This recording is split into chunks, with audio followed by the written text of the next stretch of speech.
acima da quantidade. Nós sabemos que naquele dia terrível profetizado no Apocalipse, 2/3 da humanidade morrerão. E a terça parte final vai passar pelo fogo. Por isso o símbolo dos salvos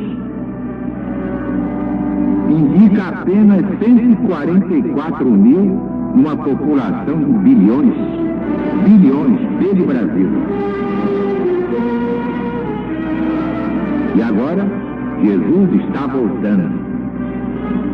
E é por isso que levamos a todo o Brasil o livro das profecias finais, o último livro da Bíblia Sagrada, Apocalipse de Jesus, segundo São João.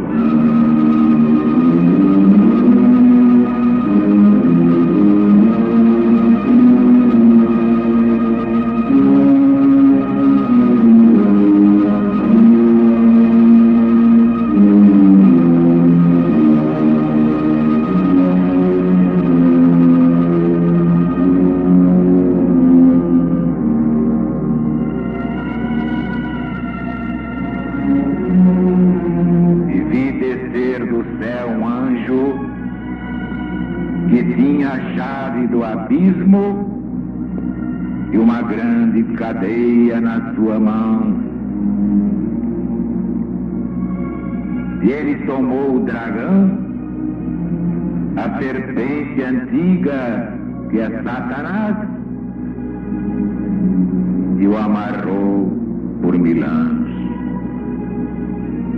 E o meteu no abismo e o fechou, e pôs selo sobre ele, para que não engane mais as criaturas, até que sejam cumpridos os 1000 anos.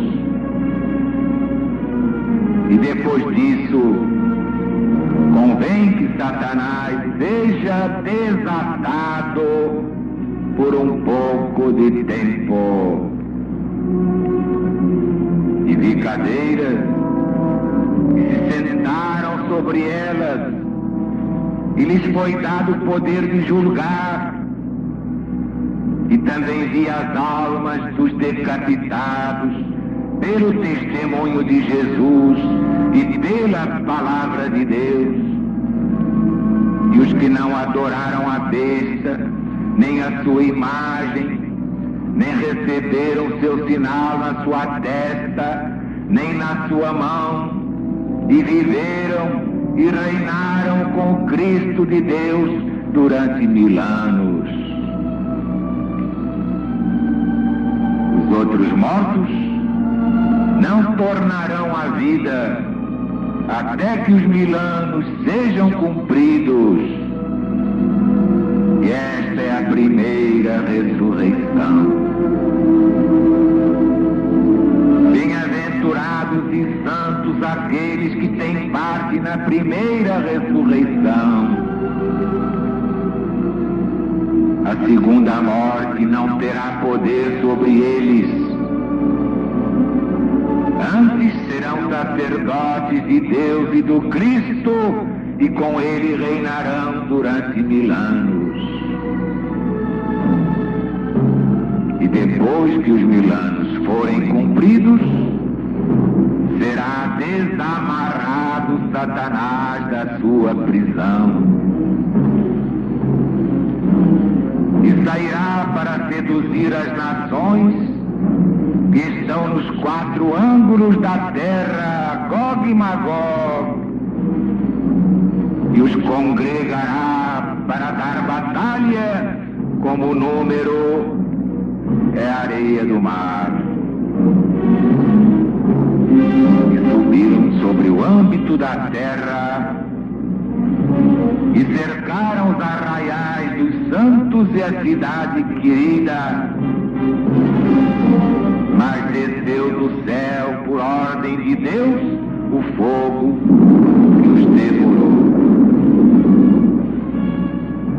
E Satanás, que os enganava, foi lançado no tanque de fogo e de enxofre, onde também a besta e o falso profeta serão atormentados de dia e de noite pelos séculos dos séculos. E vi um grande trono branco e um que estava sentado nele, de cuja vista fugiu a terra e o céu, e não foi achado lugar deles. E vi os mortos, grandes e pequenos, que estavam em pé diante do trono, e os livros foram abertos. E foi aberto outro livro, que é o livro da vida, e foram julgados os mortos pelas coisas que estavam escritas no livro, segundo as suas próprias obras. E o mar deu os mortos que estavam nele, e a morte e o inferno deram os mortos que estavam neles, e se fez julgamento de cada um deles segundo as suas obras. E o inferno e a morte foram lançados no tanque de fogo. E esta é a segunda morte. Todo aquele cujo nome não se achou inscrito no livro da vida foi lançado no tanque de fogo.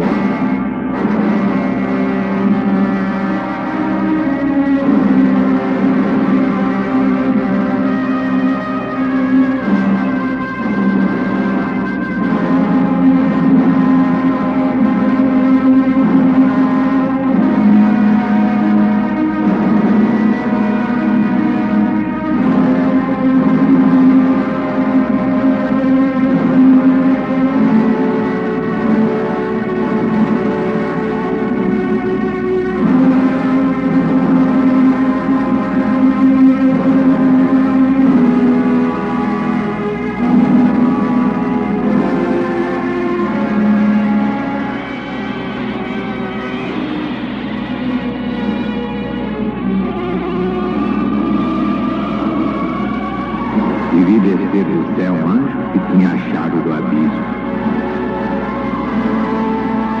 O abismo é a Geena, ou inferno, como vocês quiserem. Os santos anjos, como ministros da justiça de Deus, têm a chave do abismo para fechar ou soltar os espíritos maus, segundo as ordens que recebem lá de cima, é claro. Não há prisão aqui embaixo? Pois há também lá em cima. O que está embaixo é igual ao que está em cima. O que está no alto é igual ao que está embaixo. E quando o discípulo está pronto, o mestre aparece.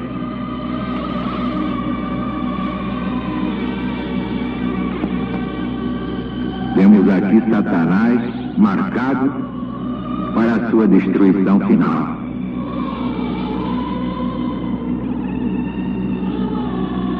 O anjo de Deus meteu Satanás no abismo e o fechou, pôs selo sobre ele, para que não engane mais as criaturas, até que sejam cumpridos aqueles 1000 anos.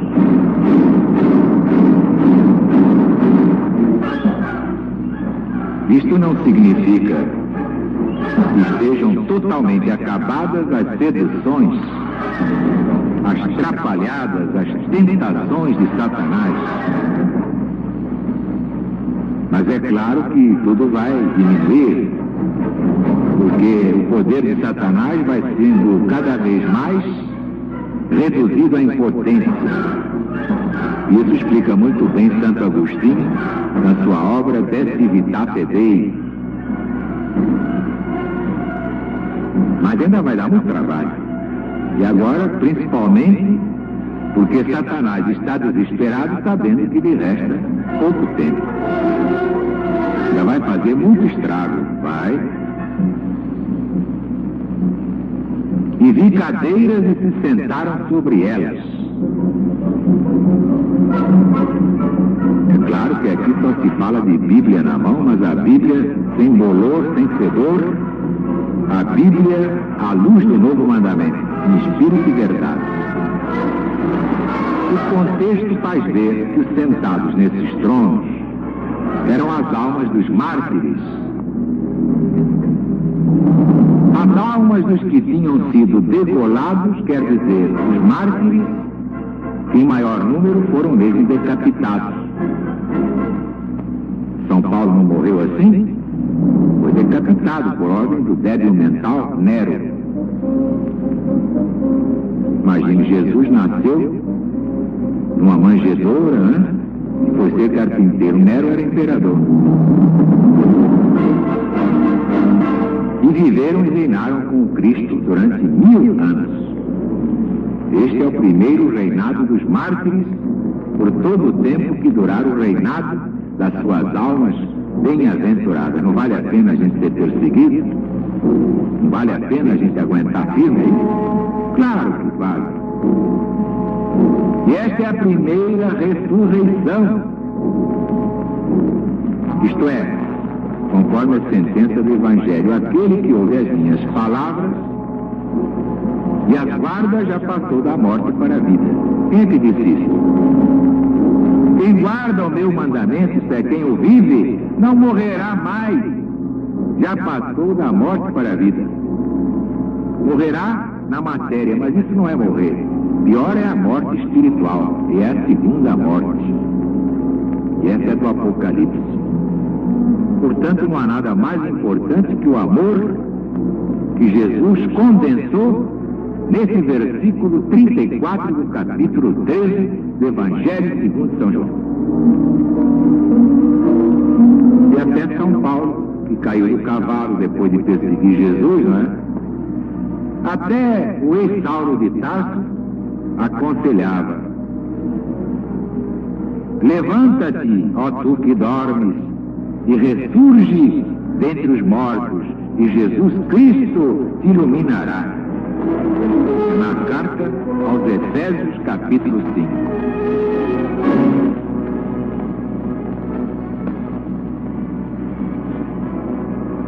Gog e Magog. Vocês sabem que isso aí, conforme já expliquei na mensagem à Mocidade Legionária, está no livro de Ezequiel. É o profeta Ezequiel no Velho Testamento da Bíblia Sagrada. Quer dizer, por esses nomes, Ezequiel, o profeta, designa as nações inimigas de Deus e vão cobrindo a terra. E todo aquele que não vive a lei de Deus é inimigo de Deus. Só os tapados não entendem isso. E cercaram os arraiais dos santos e a cidade querida. Este campo dos santos, esta cidade querida, claro, são os eleitos de Deus. Deus não tem favoritismo, Deus não tem pistolão para ninguém, não há privilegiado, ninguém tem privilégio. Os eleitos de Deus são aqueles que se fizeram eleitos pelo seu trabalho. Tanto que aqui diz o Apocalipse, grandes e pequenos, todos serão julgados, segundo as suas obras no mundo. Versículo 12 deste capítulo 20. E o próprio Jesus reforça através de João: e o mar deu os mortos que estavam nele. A morte e o inferno deram os mortos que estavam nele. E se fez juízo de cada um deles, segundo as suas obras. Acabou a lenda de que as obras nada valem. O que vale é a graça e a fé. Uma gracinha do rabino Saulo de Tarso. Deixou isso aí quando não acreditava na reencarnação. E até hoje, todos esses energúmenos repetem isso. contra a verdade solar, com essa clareza meridiana do Apocalipse. Cada um vai ser julgado pelas suas obras, nada de graça e nada de fé. Já passou a graça, já passou a fé. Agora é cada um segundo aquilo que fez no mundo. Toma lá, dá cá, isto é teu. Se você semeou, agora trate de plantar. É a lei de Deus.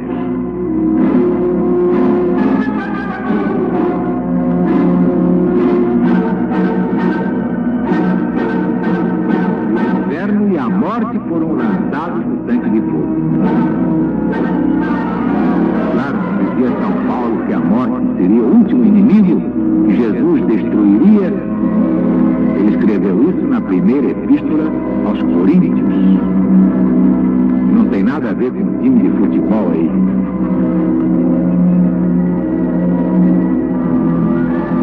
Naturalmente o inferno aqui está simbolizado na sepultura. O inferno e a morte deram os mortos que estavam neles. O sujeito, pelo fato de morrer, não fica santo, não. Cada um, depois de morrer, continua exatamente o que é. Porque geralmente o brasileiro é assim: quando alguém morre depois de ter feito o diabo, o pessoal diz: coitado, afinal de contas era um bom sujeito, né? Matou 5, assaltou 37, teve 85 famílias, mas é um bom sujeito, né? Você vê, tá aí caladinho aí, coitadinho dele, olha aí que belezinha, não dá um pio, a mosca na cara dele, ele não se mexe, não tira a mosca, olha a mosca agora no nariz, olha lá, no nariz, no queixo, coitado, não é? Pelo julgamento dessa gente, iria para o céu, mas não vai não. Não vai não, vai pagar todas as misérias que fez. Voltaremos amanhã com mais um trecho do Apocalipse de Jesus segundo São João, em espírito e verdade, à luz do novo mandamento.